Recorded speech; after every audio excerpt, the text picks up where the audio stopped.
Capítulo 75. El mono de la mente, orada el cuerpo del yin y el yang.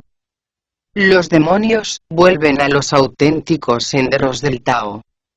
Decíamos que el gran sabio se adentró valientemente en el interior de la caverna. A medida que avanzaba, iba descubriendo montones cada vez más numerosos de esqueletos, que hacían pensar en auténticos bosques de huesos. El cabello humano era tan abundante, que todo el suelo estaba cubierto de él, como si de una alfombra se tratara.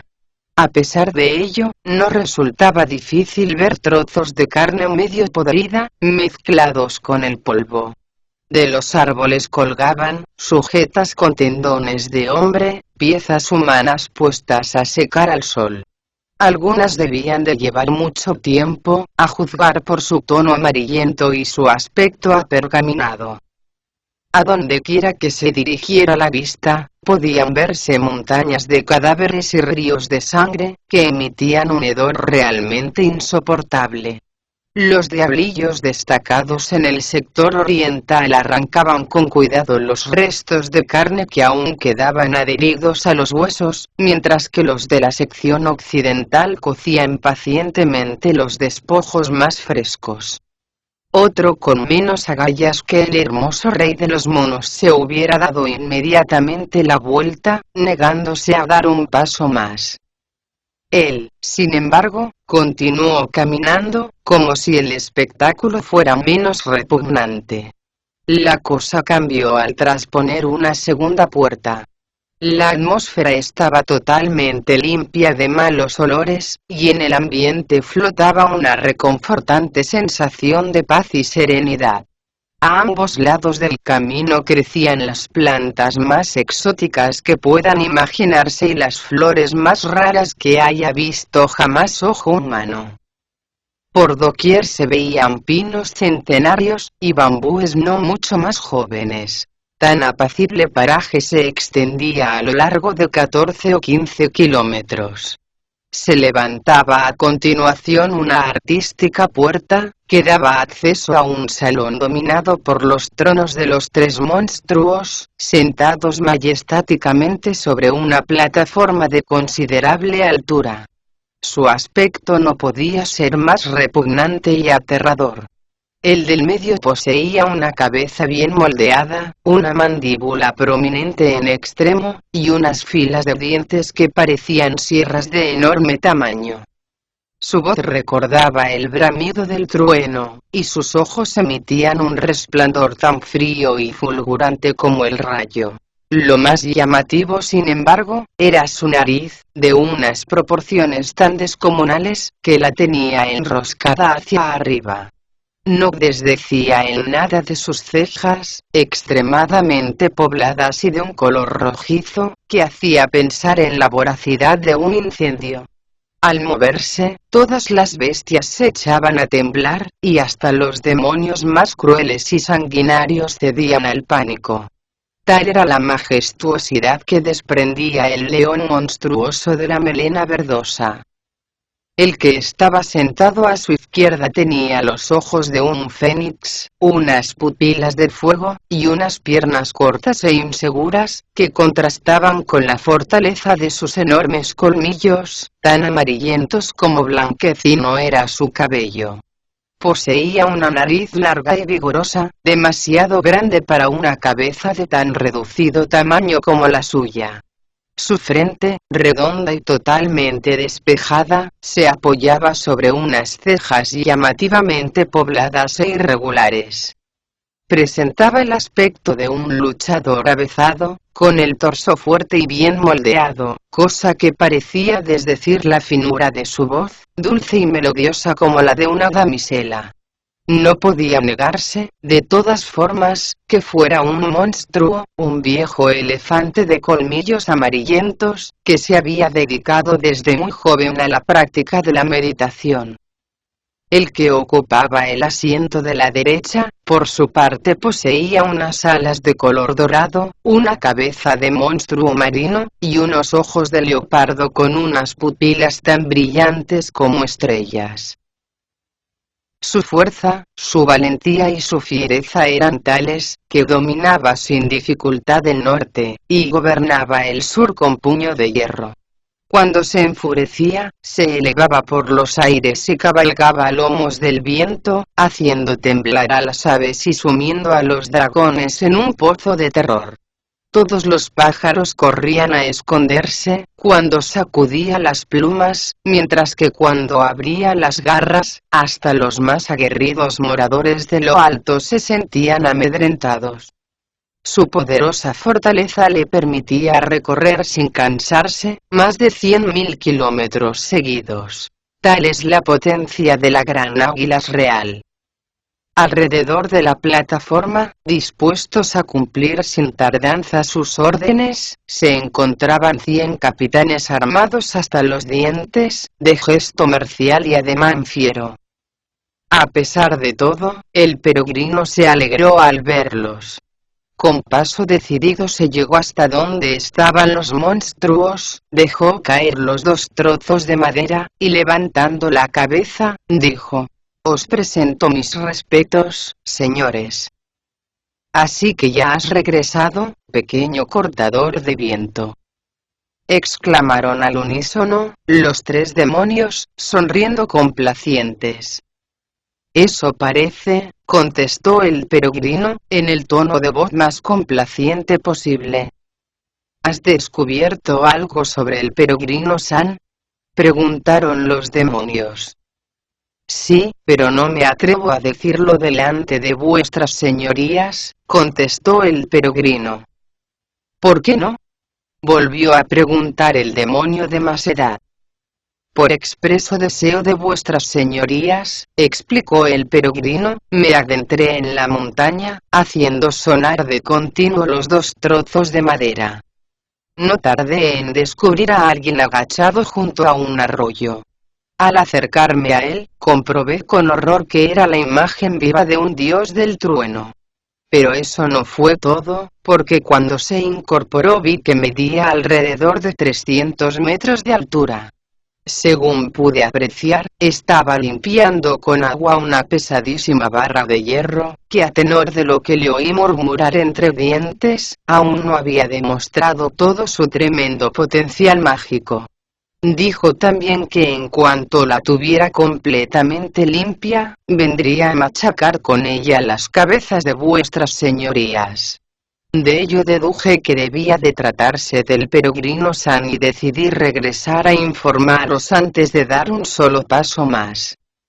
Un sudor frío se extendió de inmediato por el cuerpo del demonio de mayor edad, que dijo volviéndose tembloroso hacia sus compañeros: «Ya os advertí que no debíamos molestar para nada al monje Tang. El mayor de sus discípulos es tan impulsivo, que ha decidido usar contra nosotros sus extraordinarios poderes mágicos. Incluso ha empezado ya a limpiar sus armas. ¿Qué podemos hacer, si nadie ha logrado derrotarle jamás?». Se volvió después hacia uno de los capitanes, y le ordenó: «Decid a los soldados apostados a la puerta de la caverna, que entren inmediatamente y cierren la puerta. Es preciso dejar el paso libre a esos monjes». Uno de los oficiales estaba al tanto de lo ocurrido, y contestó avergonzado: «Me temo que no queda ninguno, señor. Cada cual se ha marchado por donde ha podido».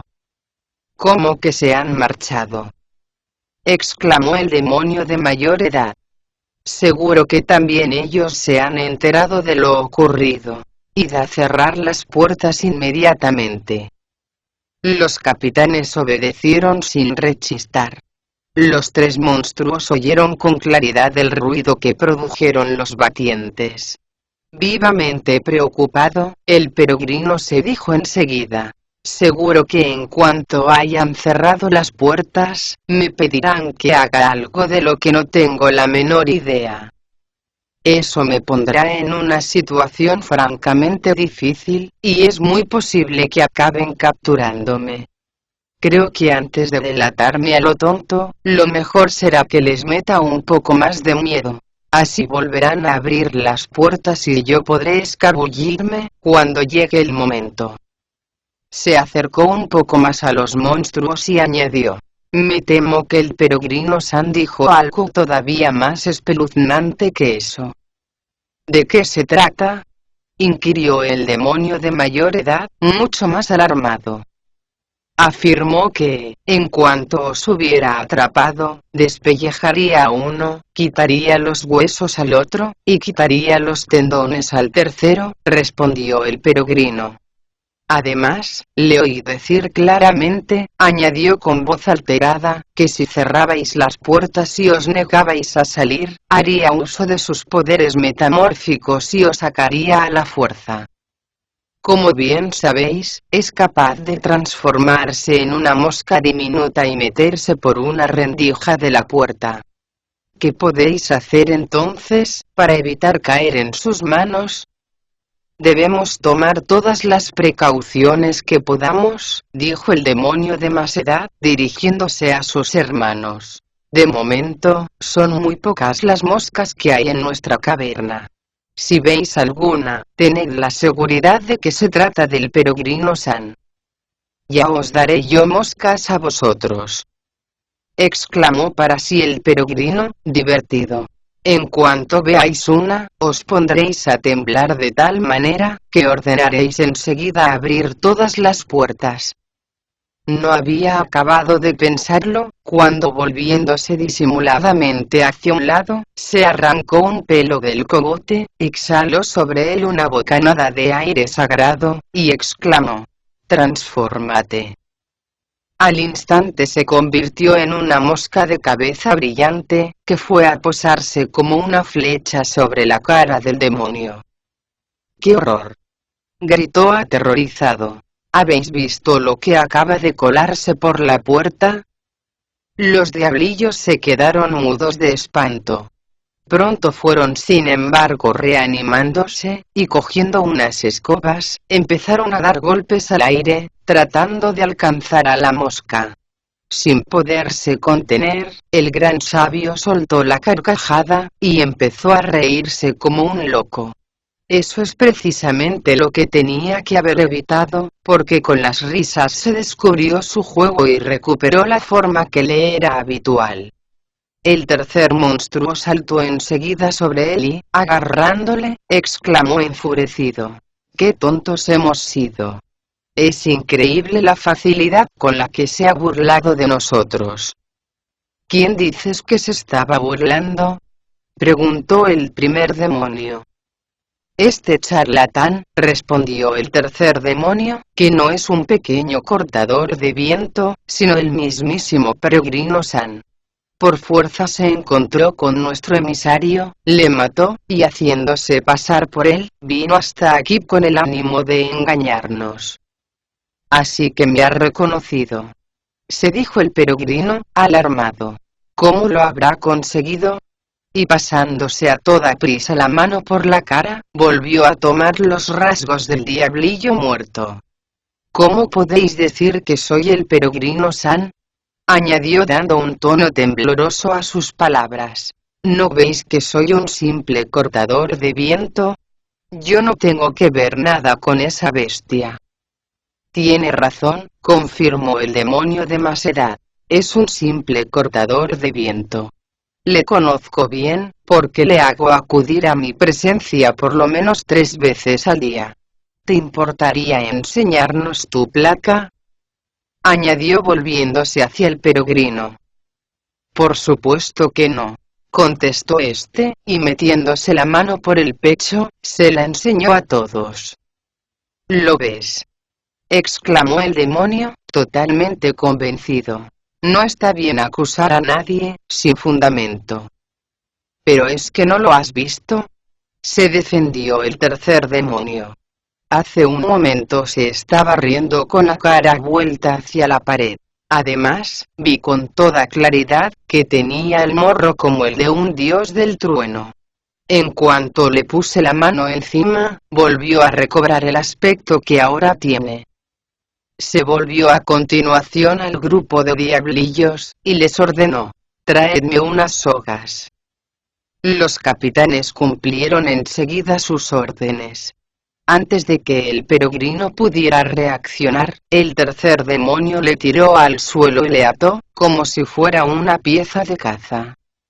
Le levantó a continuación las ropas, y quedó claro que se trataba del antiguo encargado de los establos celestes. Aunque dominaba los 72 tipos de metamorfosis que existen y era capaz de transformar completamente su cuerpo cuando se convertía en un pájaro, en un animal, en una planta, en un objeto o en un insecto, no ocurría lo mismo cuando tomaba la identidad de otra persona.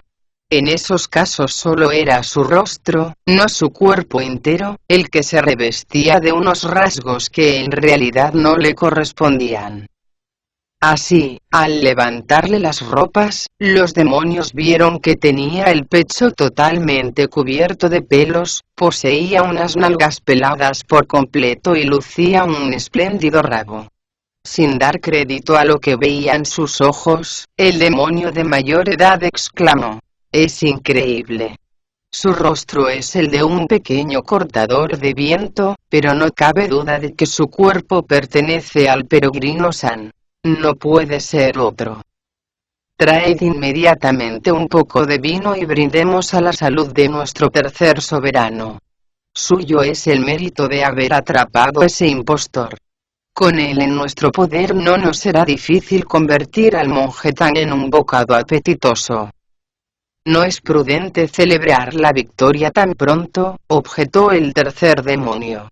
«El peregrino San es extremadamente escurridizo y se nos puede escapar de las manos en cualquier momento. Si lo consigue, todos nuestros planes se vendrán estrepitosamente abajo. Ordenad a los capitanes que traigan el jarrón, y encerradle en su interior sin ninguna contemplación. Solo entonces podremos levantar despreocupados nuestras copas». «Excelente idea», contestó el demonio de mayor edad riendo.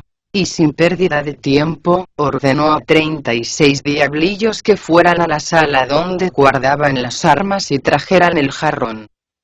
Dada la corpulencia de todos aquellos diablillos, podría pensarse que se trataba de algo realmente fuera de lo común, cuando la verdad es que apenas medía 10 centímetros de alto. Encerraba sin embargo, la energía primordial del yin y el yang, y eso explicaba que los procesos mágicos que tenían lugar en su interior estuvieran dirigidos por las 7 joyas, los 8 trigramas, y los 24 períodos solares. Como el número exacto de constelaciones es 36, se precisaban otras tantas personas para cargar con él. De lo contrario, no había quien lo moviera. Los diablillos lo cogieron con todo el cuidado de que eran capaces, y lo colocaron delante mismo de la tercera puerta de la caverna. Mientras unos lo sacaban de la caja en la que estaba guardado, otros desnudaron al peregrino, y le obligaron a ponerse delante de tan valiosísimo tesoro. Uno de ellos quitó entonces la tapa, y al punto se levantó un huracán violentísimo, que arrebató al gran sabio y le metió dentro del jarrón.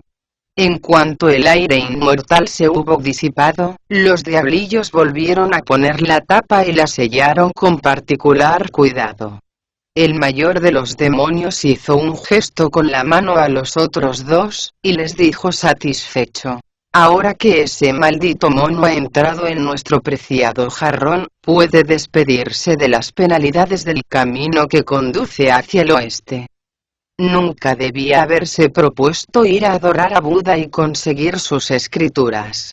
Lo único que ha conseguido con tan descabellado proyecto, ha sido someterse antes de tiempo a la rueda de la reencarnación.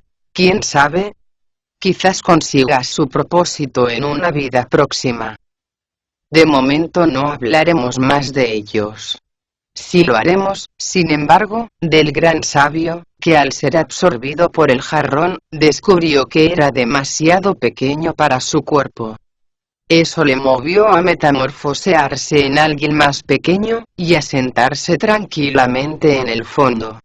No tardó en sentir un frío tan intenso, que empezaron a castañetearle los dientes.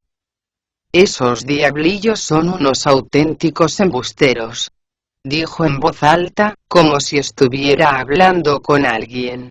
¿Cómo pueden afirmar que todo el que entre en este jarrón se convertirá en una especie de pus en menos de 3/4 de hora? Con este frío, soy capaz de tirarme aquí dentro 7 u 8 años. Si dijo eso, fue porque no sabía cómo funcionaba exactamente aquel tesoro. De hecho, mientras la víctima permaneciera callada, la temperatura se mantenía baja, aunque pasara un año entero sin abrir la boca. Pero en cuanto lo hacía, surgía un fuego devorador, que terminaba abrasándole. El gran sabio pudo comprobarlo enseguida, porque no había acabado de hablar, cuando el interior del jarrón se convirtió en un bosque impenetrable de llamas. Afortunadamente no le faltaban recursos, y haciendo con los dedos el signo mágico para repeler el fuego, se puso a contemplar tranquilamente cómo las llamas se agitaban y retorcían como locas. Al cabo de media hora aparecieron no menos de 40 serpientes, que se lanzaron sobre él con ánimo de morderle. Lejos de rechazarlas, el peregrino las agarró con las manos, y tirando con fuerza de ellas, las partió por la mitad. No había acabado de hacerlo, cuando surgieron 3 dragones de fuego, que le rodearon de arriba abajo. Comprendiendo que la situación se estaba complicando por momentos, volvió a decirse preocupado: no me importaría enfrentarme a lo que fuera, pero estos dragones son más difíciles de derrotar de lo que había pensado. Si no logro salir de aquí, el calor terminará minándome las fuerzas, y no podré seguir resistiendo. Lo mejor será que agrande el cuerpo, y haga estallar este maldito jarrón. Tras hacer un gesto mágico con los dedos y recitar el correspondiente conjuro, el gran sabio tomó aire, y gritó: «Transfórmate». Y al instante alcanzó una altura que superaba los 400 metros, pero el jarrón creció de tamaño al mismo ritmo que su cuerpo. A toda prisa el peregrino se hizo tan pequeño como una semilla. Sin embargo, la porcelana se ajustaba a él, como una camisa de seda. «Es increíble», gritó vivamente preocupado. «¿Cómo es posible que se agrande y se reduzca con tanta facilidad? Tengo que encontrar una manera de hacerlo estallar». No había acabado de decirlo, cuando sintió un dolor muy agudo en las piernas. Al tocárselas, comprobó alarmado, que el calor se las había reblandecido. «¿Qué me está ocurriendo?», se preguntó cediendo al pánico. «Si el fuego termina por arrancarme el vigor de las piernas, me convertiré en un inválido». Se sentía tan abatido, que las lágrimas empezaron a fluir libremente por sus mejillas. Como ocurría siempre que se topaba con demonios y monstruos más poderosos que él, su pensamiento corrió al lado de Tripitaka. En los momentos más difíciles, era cuando más le echaba de menos. «Oh, maestro», gritó a plena voz, «¿cuántas montañas he traspuesto a vuestro lado desde aquel tiempo ya lejano en el que me dejé convencer por la Bodhisattva Kuan Yin para que abrazara la fe y siguiera vuestros pasos? ¿A cuántos monstruos, incluidos Bachi y el Bonzo Sha, hemos derrotado juntos, desde el instante mismo en que me vi libre del castigo celeste? En nada tuve el esfuerzo y las privaciones, con tal de alcanzar con vos el oeste, y conseguir así los frutos de la virtud. Poco anticipaba yo entonces, que iba a terminar mis días encerrado en este jasrón por mis propios errores, y vos vagando sin rumbo por estas montañas. ¿Es posible que esta horrenda prueba que estoy padeciendo, sea el pago por alguna ofensa que en su día cometí?» Durante mucho tiempo continuó lamentándose con razones parecidas. Después se detuvo de pronto, y exclamó esperanzado: Ahora que recuerdo, al pasar por la montaña de la culebra enroscada, la Bodhisattva me regaló 3 pelos capaces de salvar la vida de cualquiera. Me pregunto si aún los tengo conmigo. Se palpó a toda prisa el cuerpo, y descubrió que los tenía pegados en la nuca. Alborozado, volvió a decirse: no cabe duda. Son estos. Los míos poseen una suavidad mayor al tacto. Apretando los dientes para que no le doliera tanto, se arrancó los 3 pelos, y tras exhalar sobre ellos una bocanada de aire sagrado, gritó: transformaos. Y al instante uno de ellos se convirtió en una piedra de taladrar, el segundo se metamorfoseó en una caña de bambú, y el tercero tomó la forma de una cuerda de algodón. Dobló a continuación la caña, y ató sus extremos con la cuerda de tal manera, que parecía un arco de cazador. Ajustó a él la piedra, y lo tensó con todas sus fuerzas, antes de volverlo contra el fondo del jarrón. Se oyó un golpe seco, y la luz se filtró por una pequeña hendidura. «Me bastará para salir de aquí», se dijo loco de contento. En el momento en el que se disponía a metamorfosearse de nuevo, sintió que el interior del jarrón volvía a bajar considerablemente de temperatura. La razón era que, al hacer un agujero en su base, se escaparon las fuerzas del yin y el yang. Tras recuperar los 3 pelos, el gran sabio redujo el cuerpo de tal forma, que quedó convertido en un pequeño grillo del grosor de una cerda, y del tamaño de una ceja de 3 días. De esa forma, no le resultó difícil abandonar su prisión. Pero en vez de abandonar la caverna, dio un salto y fue a posarse en la cabeza del demonio de más edad. La bestia estaba bebiendo tan contenta, cuando de pronto, bajó la copa, y dijo dirigiéndose al tercer diablo: ¿crees que se habrá derretido ya el peregrino-san?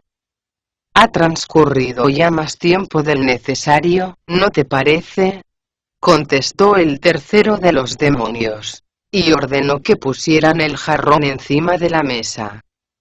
Los 36 diablillos fueron inmediatamente a por él, pero cuando vieron que apenas pesaba nada, gritaron muy asustados: el jarrón se ha tornado tan liviano como una pluma. Eso es imposible, exclamó el demonio de mayor edad.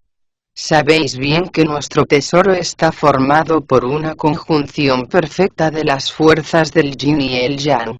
¿Cómo va a haber perdido de pronto su peso? Si no lo queréis creer, replicó uno de los diablillos cogiéndolo él solo y llevándolo hasta la mesa, aquí tenéis la prueba. Consumido por la ansiedad, el demonio quitó la tapa y miró dentro. No le fue difícil descubrir un pequeño puntito de luz en el fondo, y gritó visiblemente alarmado: el jarrón está totalmente vacío. Y yo estoy aquí, dijo el gran sabio a pleno pulmón, sin poderse contener. Se ha escapado, gritaron a su vez los otros demonios. Cerrad inmediatamente las puertas. El peregrino sacudió ligeramente el cuerpo, y tras recuperar las ropas, tomó la forma que le era habitual, y de 2 saltos, salió de la caverna, advirtiéndoles: no tratéis de hacer nada en mi contra, porque el jarrón tiene un agujero y ya no puede contener a ningún hombre. Para lo único que sirve es de orinal. Y elevándose por encima de las nubes, se dirigió hacia el lugar donde había dejado al monje Tang. En aquel mismo momento el maestro estaba orando, vuelto hacia el cielo, y usando puñados de polvo a manera de incienso. Al verlo, el peregrino detuvo su carrera, y se puso a escuchar lo que estaba diciendo. El maestro tenía las manos cruzadas a la altura del pecho y estaba dirigiendo a los cielos la siguiente plegaria: ruego a todos los inmortales que habitan entre neblinas sagradas, a los devas y a los dioses de la luz y de las tinieblas, que protejan en todo momento a mi muy querido discípulo, el peregrino, y le concedan unos poderes mágicos que todo lo allanen. Al oírlo, el gran sabio se sintió profundamente conmovido, y descendiendo de lo alto, se acercó a él y dijo: «Acabo de llegar, maestro». «¿Qué mal has tenido que pasarlo, Wukong?», contestó el maestro tomándole aliviado de la mano. «No he dejado de preocuparme desde el momento en que te vi adentrarte en la montaña. Dime qué peligros nos aguardan camino adelante». «Mi misión», respondió el peregrino, «se ha visto coronada esta vez por el éxito, primero porque las gentes de las tierras del este son dignas de nuestros esfuerzos, segundo porque las virtudes que os adornan son ilimitadas, y tercero porque mis poderes mágicos no tienen nada que envidiar a los de nadie». Contó a continuación cómo se había hecho pasar por un pequeño cortador de viento, cómo había sido encerrado en el interior del jarrón, y cómo había conseguido escapar. «Ahora que puedo volver a contemplar una vez más vuestro rostro», terminó diciendo, «me siento como si hubiera concluido una reencarnación más». «¿No has luchado con los monstruos?», preguntó el maestro después de darle las gracias. «No», contestó el peregrino, «no ha sido necesario». «En ese caso», concluyó el maestro, «no podemos seguir adelante con todas las garantías». «¿Qué queréis decir con eso?», replicó el peregrino, perdiendo la paciencia y hablando más alto de lo debido. «Que nadie nos asegura que no vayan a lanzarse contra nosotros», explicó el maestro. «Todo este asunto me parece un tanto confuso. ¿Cómo quieres que me arriesgue a caer en sus manos?». «Qué poco observador sois», exclamó el peregrino soltando la carcajada. «Como muy bien afirma el proverbio, un hilo no forma un ovillo, de la misma forma que, para aplaudir, se requieren dos manos. ¿Cómo iba a luchar contra esos monstruos, si ellos eran tres y estaban protegidos por miles y miles de diablillos? Lo menos, nunca puede acabar con lo más», sentenció el maestro. «Comprendo que tú solo no puedes enfrentarte con tantos, pero Bachie y el Bonzo ya pueden echarte una mano.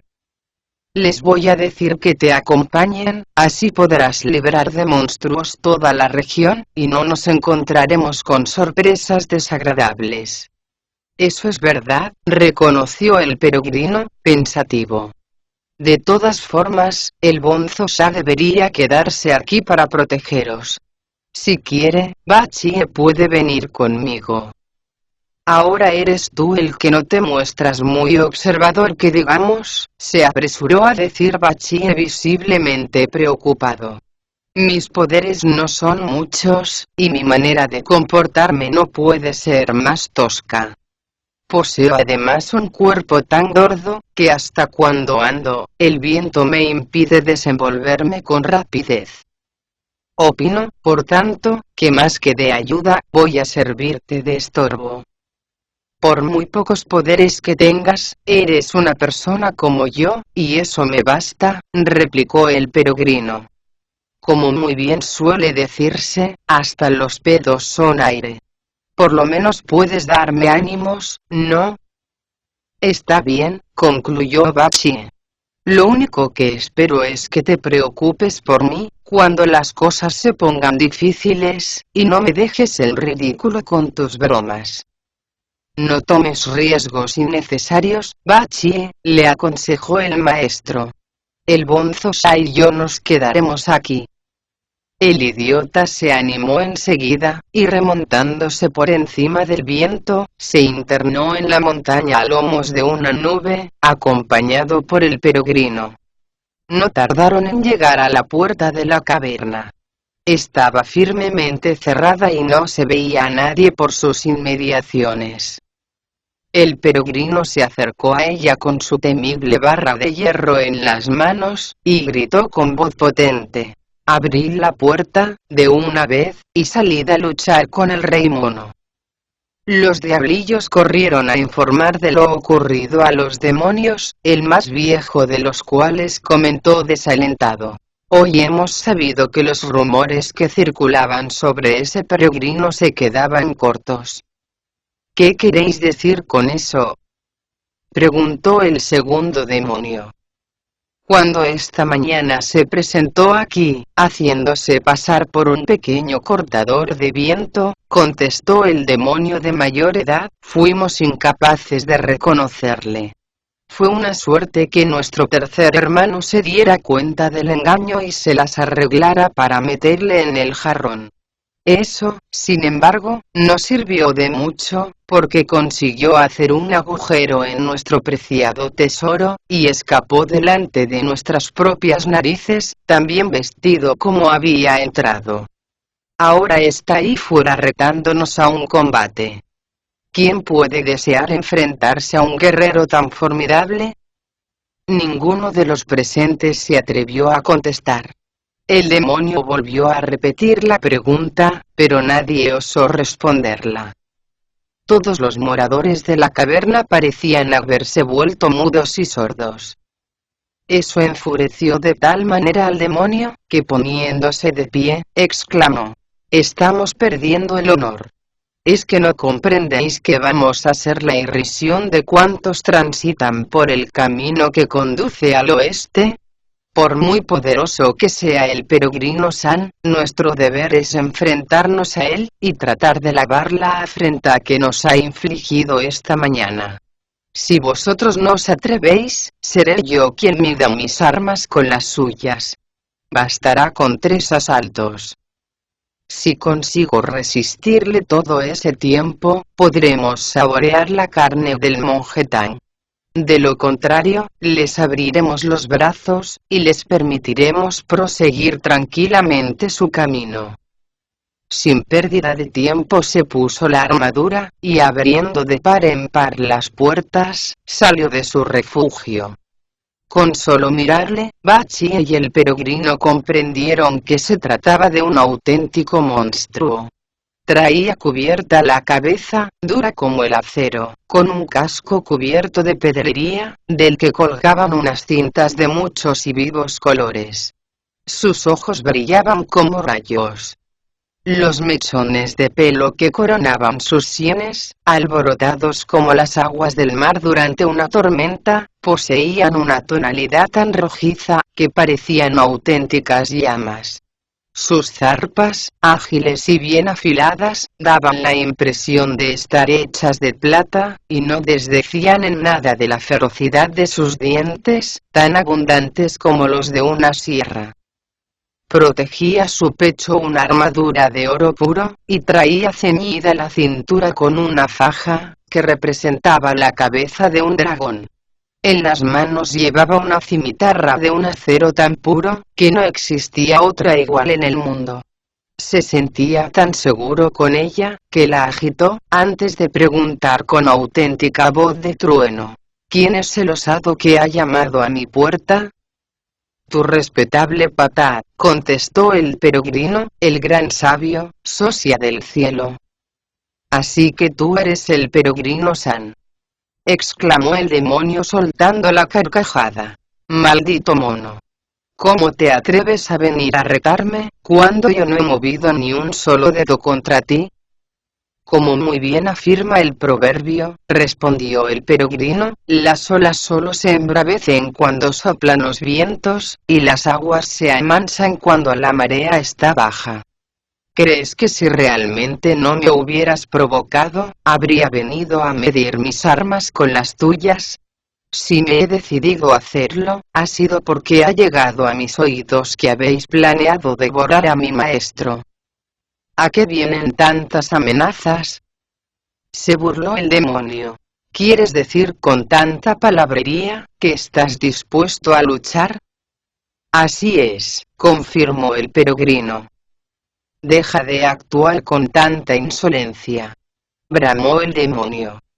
Sabes muy bien que no tendría más que dar una orden para que salieran mis legiones de diablillos con sus tambores, sus banderas y sus estandartes. Pero no quiero abusar de ti y comportarme como el tigre que conoce su terreno. Deseo enfrentarme contigo cara a cara, sin otra ayuda que mis propias fuerzas. Quédate a un lado y no te metas para nada, dijo el peregrino volviéndose hacia Bachie. Vamos a ver qué tal se defiende ese vejestorio. El idiota asintió con la cabeza, y se apartó de su hermano. Acércate, que voy a afilar mi espada en tu cabeza, gritó el demonio en tono de burla. Si es capaz de resistir 3 golpes de mi cimitarra, dejaré pasar al monje Tang. De lo contrario, ya puedes entregármelo, para que me lo coma. Maldito monstruo, bramó el peregrino, enfurecido. Si tienes papel y tinta en tu caverna, ya puedes ir firmando lo que acabas de decir. Te aseguro que aunque te tires un año entero golpeándome la calva con tu acero, no vas a conseguir hacerme ni un solo rasguño. El demonio asentó firmemente los pies sobre el suelo, levantó la cimitarra con las 2 manos por encima de su cabeza, y la dejó caer con fuerza sobre el gran sabio. Para demostrar que no temía sus golpes, el peregrino no se encogió, sino que estiró el cuello cuanto pudo. Se oyó un golpe tremendo, pero la piel de su cabeza ni siquiera enrojeció. Asombrado, el demonio exclamó: ¿qué cogote más duro tiene este mono? ¿No comprendes que ni en el cielo ni en la tierra existe una sola criatura con la cabeza de bronce y la coronilla de acero como las mías? Replicó el peregrino sonriendo con malicia. No hay mazo ni hacha capaz de hacerle mella. ¿Cómo podía ser de otra forma, si el mismo Lao Tse no consiguió derretirla? Las estrellas de la Osa Mayor supervisaron su forja, que fue realizada por las 28 moradas celestes. Nada puede destrozarla, porque posee una capa de tendones tan fuertes como maromas. Por si esto no bastara, el monje Tang le ha añadido una diadema de oro. Déjate de decir bravuconadas, y prepárate para recibir el segundo golpe. Le urgió el monstruo. Ten por seguro, que esta vez no vas a salir con vida. ¿Qué forma de hablar es esa? Se burló el peregrino. Me conformo con que no te des por vencido. Se ve que no sabes que el acero de mi cimitarra fue forjado por herreros celestes, después de un largo proceso de refinamiento. La finura de su hoja se ajusta perfectamente a las exigencias más estrictas de la ciencia militar. Su corte es tan afilado, que es capaz de seccionar el rabo a una mosca, y de partir por la mitad a una serpiente, sin que se note el corte. No en balde ha sido purificada de 100 maneras distintas, y bruñida miles de veces con el roce demoledor de las mareas. Aunque se conserva en el sereno interior de una caverna, se muestra implacable con sus enemigos en el campo de batalla. Para demostrártelo, no tienes más que agachar esa espléndida calva de monje que tú tienes, y dejar que te la parta en 2, como si fuera una vulgar calabaza. Este monstruo está ciego del todo. Se burló el peregrino soltando la carcajada. Mira que confundir mi cabeza con una calabaza. En fin, allá tú. No pierdas el tiempo, y descarga el golpe, de una vez. El demonio volvió a levantar la cimitarra, y el peregrino se aprestó a recibir el castigo. El ruido del encontronazo fue terrible, pero esta vez la cabeza se multiplicó por 2, y apareció una copia exacta del gran sabio dando vueltas por el suelo, como si la hubiera afectado el golpe. Aterrado, el demonio dio un paso hacia atrás. Lo que debía hacer esa bestia, comentó Bachie soltando la carcajada, era descargar un nuevo golpe, a ver si conseguía multiplicarle por 4. Había oído comentar que eras un maestro en el arte de la división corporal, afirmó el demonio dirigiéndose al peregrino. ¿Pero quieres decirme, por qué lo has empleado conmigo? ¿Qué quieres decir con eso de la división corporal? Replicó el peregrino. ¿Por qué no hiciste ningún movimiento, cuando te asesté el primer golpe, y te has convertido en dos personas, después de recibir el segundo? Preguntó ansioso el monstruo. No te asustes, respondió el gran sabio riéndose.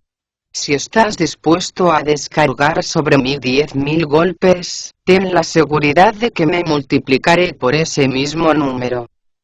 No discuto que seas capaz de dividir tu cuerpo tantas veces como quieras, objetó el demonio, pero dudo que puedas recuperar todas esas porciones y volver a ser simplemente uno. Si lo haces, prometo dejarte darme un golpe con tu barra. No, no. Nada de eso, replicó el gran sabio. Dijiste que ibas a atizarme 3 veces con la cimitarra, y solo lo has hecho 2. Si accediera a tu ruego y te diera, no digo ya un golpe entero, sino solo medio, dejaría de apellidarme San. Bien dicho, exclamó el demonio. El gran sabio se abrazó entonces a su otro yo, y al instante se convirtió en una única persona. Como quien no quiere la cosa, cogió la barra de hierro y la dejó caer con fuerza sobre el viejo demonio, que desvió el golpe, levantando a tiempo la cimitarra. «¡Maldito mono!», exclamó enfurecido. «¿Cómo puede ser tan poco respetuoso con las normas? ¿Crees que está bien tratar de matar a alguien delante de su misma puerta?» «La culpa no es mía», se defendió el gran sabio. «Antes de pedirme que te golpeara con esta barra, deberías haberte informado de las cualidades que la han hecho famosa, tanto en el cielo como en la tierra». «¿A qué cualidades te refieres?», inquirió el demonio. «El acero del que está hecha», explicó el peregrino, «ha sido refinado más de 9 veces, y fue forjado por el mismo Lao Tse en persona. Eso explica que el rey Yu la llamara tesoro sagrado, y la usara para determinar la profundidad de los 8 ríos y los 4 mares. Sobre ella fueron calculadas las órbitas de los mares y los planetas, motivo que explica que sus 2 extremos sean de oro. Las inscripciones que contiene son tan profundas, que los espíritus y los dioses se sienten incapaces de descifrarlas. Toda la ciencia de los dragones y los fénix se encuentra de hecho escrita en ella. Eso explica que en un principio fuera conocida por el nombre de barra del misterioso Yang. Durante mucho tiempo permaneció escondida en el fondo del mar, ignorada su existencia totalmente por los hombres. Ella manifestó sus deseos de escapar de aquel enclaustramiento de milenios, emitiendo una vivísima luz de muchos colores. Solo yo fui capaz de cargar con ella, y de llevarla a la montaña en la que habitaba, probando allí sus extraordinarios poderes metamórficos. A veces la obligaba a adquirir el grosor de un tambor, mientras que otras apenas si era mayor que un simple hilo de acero. Se alargaba y se acortaba, según yo quisiera. Era tanta su versatilidad, que lo mismo parecía la montaña del sur, que un humilde alfiler. Al agitarla, emitía luces de colores, que al contrario que los rayos, ascendían hacia el cielo, levantando un aire frío y tan penetrante, como el viento invernal. En un principio la utilicé para domar tigres y dragones, recorriendo todos los rincones de la tierra. Llegué incluso a sumir en la confusión más absoluta el Palacio Celeste, impidiendo la celebración del Festival de los Melocotones Inmortales. Eso provocó las iras del emperador de Jade, que envió contra mí al de Baraja. Difícil tarea se le asignó a Nata. Los dioses probaron el sabor de esta barra, y huyeron despavoridos, en busca de refugio. No fueron 1 ni 2, sino 100.000, los soldados celestes que se dieron a la fuga.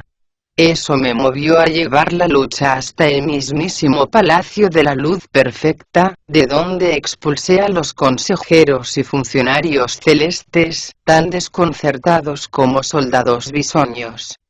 No me fue difícil derribar con mi barra el templete de la Osa Mayor, suerte que también siguió el Palacio del Polo Sur. Asustado por su irresistible potencia, el emperador de Hades solicitó la ayuda de Tathagata, que terminó poniendo fin a mis desmanes. Para un guerrero de mi talla, la victoria y la derrota son cosas con las que siempre debe contar, pero si hay algo que no puede soportar, es el retiro forzoso. El mío duró más de 500 años, confinado en la raíz de una montaña.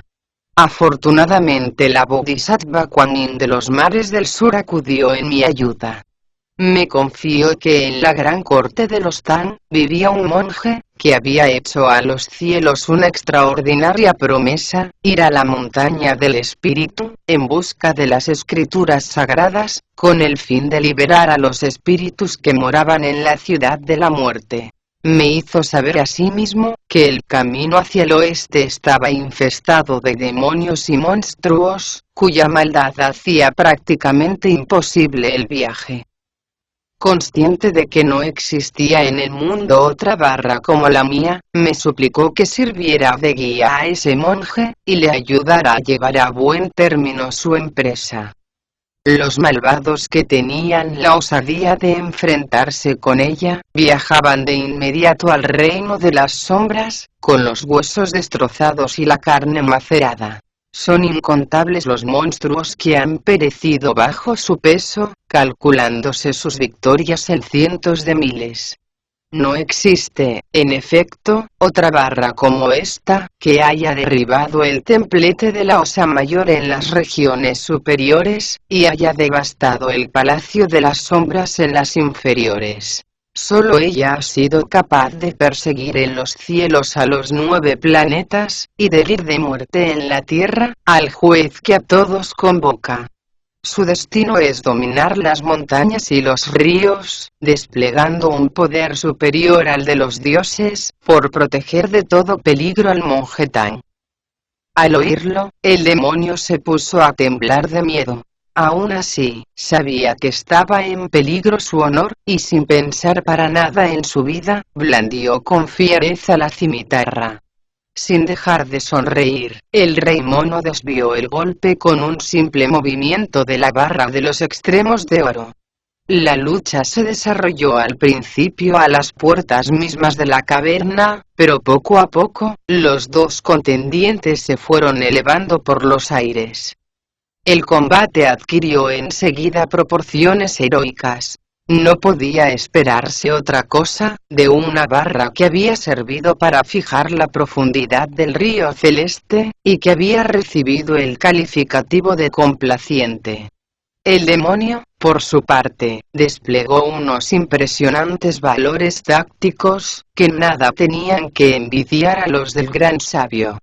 Su manera de manejar la cimitarra no podía ser, en efecto, más perfecta, haciendo imposible que su adversario pudiera adquirir alguna ventaja. ¿Cómo podía destacarse sobre las nubes, quien se había mostrado incapaz de alcanzar la victoria al nivel del suelo? Los dos luchadores echaron mano de sus amplísimos conocimientos mágicos, cambiando continuamente de aspecto y de tamaño, según lo exigiera el desarrollo de la batalla. Guerrearon sin descanso, hasta que las nubes se amontonaron sobre el cielo, y la neblina desdibujó los contornos de todo lo que yacía sobre la tierra. Su entrega no podía ser más absoluta, deseoso uno, de devorar a Tripitaka, y empeñado otro, en proteger al monje Tang de todos los peligros que le acechaban. A causa de los escritos de Buda, el bien y el mal quedaron claramente delimitados, y se enzarzaron en una feroz batalla. Más de 30 asaltos disputaron el demonio y el gran sabio, sin que ninguno de los dos obtuviera una ventaja apreciable. Al ver Bachie desde abajo que la batalla se encontraba tan igualada, se negó a seguir con los brazos cruzados, y montándose en el viento, se elevó hacia lo alto. Cuando llegó a la altura del demonio, levantó el rastrillo con las dos manos, y lo dejó caer con una fuerza tremenda sobre su rostro. El diablo cayó presa del pánico.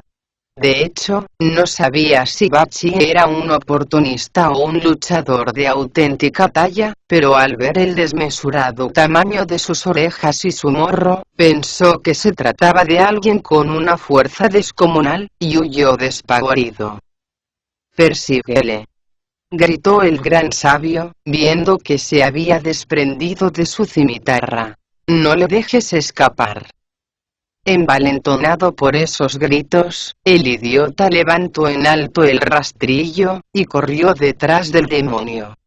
La pendiente no tardó en hacerse más pronunciada, y la huida se tornó mucho más penosa. El demonio se volvió entonces cara al viento, y recobrando la forma que le era habitual, abrió de par en par sus enormes fauces, con el ánimo de tragar a Bachie. El idiota sintió tal terror al verlo, que se lanzó de cabeza sobre unos arbustos que había junto al camino, sin importarle que estuvieran totalmente cubiertos de espinas, ni que pudieran hacerle unos terribles arañazos en la cara.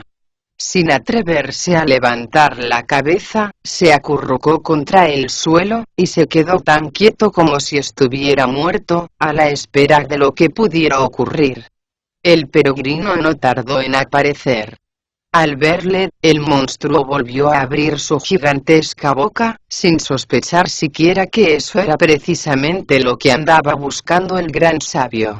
Guardando a toda prisa la barra de hierro, el peregrino se metió gustoso en las fauces del monstruo, que le tragó con una facilidad pasmosa.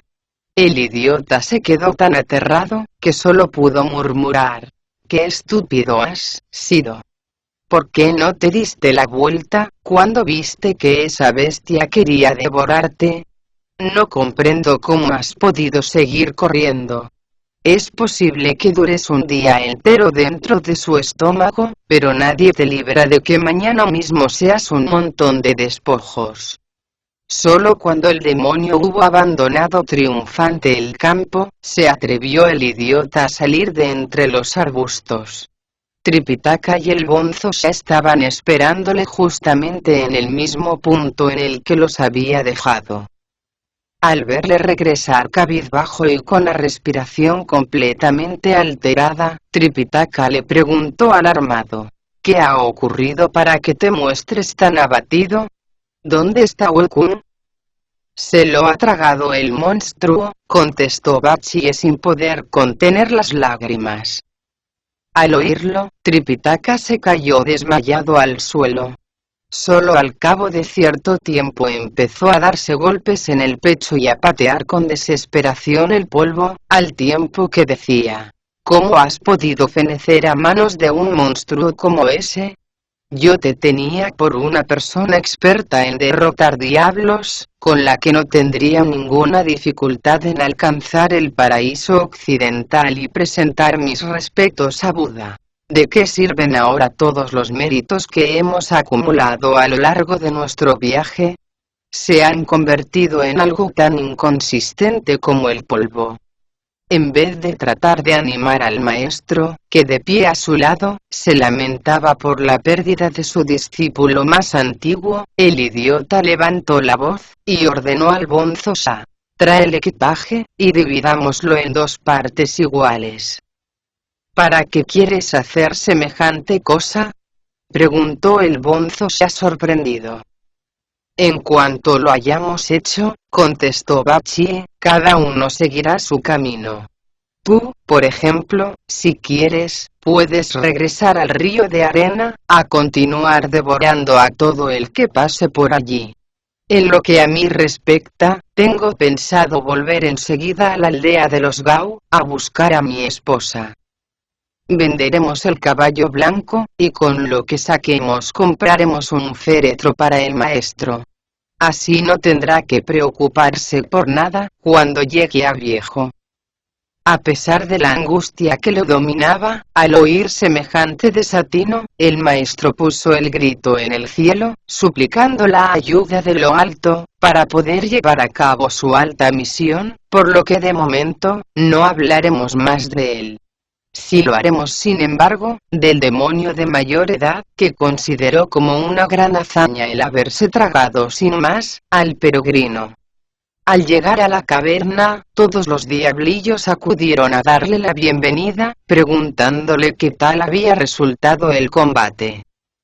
No ha podido oírme mejor, contestó él, ufano. He atrapado incluso a uno de esos monjes. ¿A cuál de ellos has capturado?, inquirió fuera de sí de contento el segundo demonio. He logrado tragarme ni más ni menos que al peregrino San, explicó el demonio de mayor edad. ¿Que te has tragado al peregrino San?, repitió horrorizado el segundo demonio. ¿Acaso no sabes que es indigerible? Efectivamente, confirmó el gran sabio desde dentro. No hay estómago que pueda digerirme. Pero no te preocupes. Conmigo aquí dentro, no volverás a tener hambre jamás. Los diablillos se pusieron a temblar de miedo. Es terrible, exclamó el más atrevido. El peregrino San ha empezado a hablar en el interior de vuestro estómago. ¿A quién puede importarle semejante cosa?, replicó el demonio de mayor edad. ¿Creéis que después de devorarle, no voy a saber cómo acabar con él? Hizo hervir inmediatamente un cántaro de agua salada. En cuanto haya llegado a mi estómago, saldrá disparado como una flecha, y después de freírle a fuego lento, nos lo comeremos con vino. Los diablillos no tardaron en aparecer con media cazuela de agua salada, recién apartada del fuego. El demonio se la bebió sin pestañear.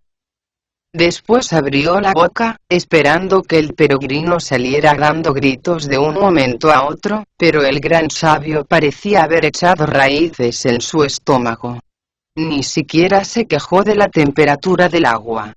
Extrañado, el demonio se metió la mano por la garganta, y empezó a vomitar, hasta que la vista comenzó a nublársele y se sintió tan mareado como un borracho. Hasta bilis echó por la boca, pero el peregrino siguió sin dar señales de vida. Después de descansar un poco, el demonio preguntó, resollando como un carabao en pleno esfuerzo: ¿vas a salir o no, peregrino San? Me temo que aún es un poco pronto, contestó el peregrino.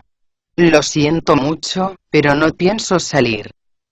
¿Puede saberse por qué?, insistió el monstruo. Se nota que no eres un demonio muy inteligente que digamos, respondió el peregrino. Desde que decidí hacerme monje, he llevado una vida muy penosa y llena de privaciones. Como habrás podido comprobar, mi camisa está un poco raída, y empieza a hacer frío por ahí fuera. Tu barriga, por el contrario, está muy calentita y no carece de nada. Es el sitio ideal para pasar el invierno. ¿Habéis oído?, exclamaron alarmados los diablillos. El peregrino San se ha propuesto pasar en vuestra barriga todo el invierno. Allá él, replicó el demonio de mayor edad. Si es eso lo que desea, me entregaré de lleno a la meditación, y valiéndome de la magia de la hibernación, no probaré ni un solo bocado en todo el invierno. Así se morirá de hambre, ese maldito caballerizo de los cielos. Se nota que no te distingues precisamente por tu inteligencia, hijito, se burló el peregrino. Al principio de nuestro viaje en busca de las escrituras sagradas, pasamos por Cantón, y allí compré una pequeña sartén, ideal para hacer picadillo de carne. Creo que me voy a divertir bastante cortándote trocitos de hígado, de tripas, de estómago, y de pulmones. Eso me ayudará a mantenerme bien alimentadito hasta la primavera. Ese maldito mono es capaz de hacerlo, exclamó horrorizado el segundo demonio. Deberías tomar en serio sus palabras. Comprendo que le encante el picadillo de carne, comentó el tercer demonio, pero no me imagino dónde va a hacer el fuego, para poner la sartén. ¿Cómo que no?, replicó el peregrino. En la punta de su esternón, por supuesto. Eso es horroroso, exclamó el tercer demonio, volviéndose hacia su hermano mayor. Cuando el humo te llegue a las narices, no podrás dejar de estornudar. Por eso no te preocupes, contestó el peregrino soltando una carcajada. Le haré un agujero en el cráneo con la barra de los extremos de oro, y así dispondré a la vez de claraboya y de chimenea. Al oír eso, el demonio de más edad se puso a temblar de miedo, pero siguió dándoselas de valiente y trató de tranquilizar a sus dos hermanos, diciendo: no os preocupéis. Unas cuantas copas de vino medicinal acabarán con ese dichoso mono. ¿Dónde habéis metido la botella? ¿Qué no habré probado yo, a lo largo de mi existencia?, exclamó para sí el peregrino. De hecho, cuando sumí, hace aproximadamente 500 años, en una total confusión los cielos, me alimenté con el elixir de Lao Tse, bebí el vino del emperador de Jade, di buena cuenta de los melocotones de Wang Mu Nian, y probé de todos los manjares que tenía dispuestos para la fiesta.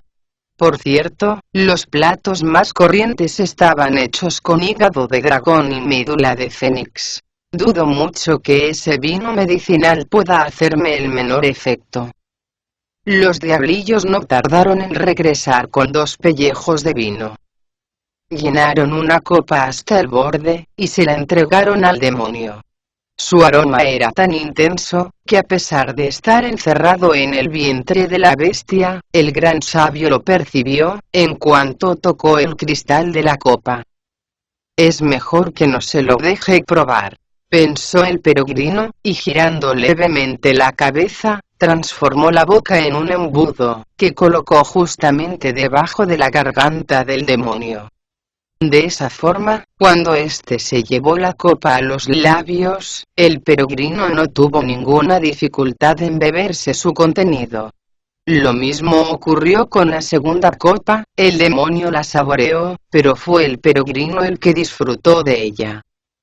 Después de repetir la operación 7 u 8 veces seguidas, el diablo se dio finalmente por vencido, y poniendo la copa sobre la mesa, exclamó: ¡qué cosa más rara! Antes me bastaba con 2 copas para sentir el estómago ardiendo. Acabo de tomarme 7 u 8, y ni siquiera tengo la cara colorada.